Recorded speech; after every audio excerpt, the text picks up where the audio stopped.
வணக்கம். நான் சுபவீரபாண்டியன். சுயமரியாதை இயக்கம், திராவிட இயக்கம் ஆகியனவெல்லாம் தமிழுக்கு எதிரானவை என்பது போன்ற ஒரு தோற்றத்தை இங்கு சிலர் ஏற்படுத்த முயல்கின்றனர்.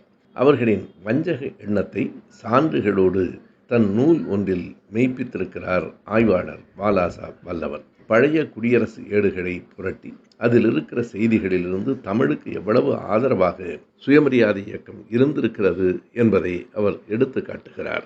31/1/1926 மறைமலை அடிகளார் மகள் நீலாம்பிகையார் எழுதியிருக்கிற தனித்தமிழ் கட்டுரைகள் என்னும் நூலை பாராட்டி அதில் உள்ள ஒரு கட்டுரையையும் குடியரசு ஏடு வெளியிட்டிருக்கிறது. அதேபோல 10/10/1926 அன்று செந்தமிழ் செல்வி ஏட்டினை மிகவும் புகழ்ந்து எழுதி தமிழர்கள் எல்லோரும் இந்த ஏட்டினை படிக்க வேண்டும் என்றும் குடியரசு ஏடு கூறுகிறது.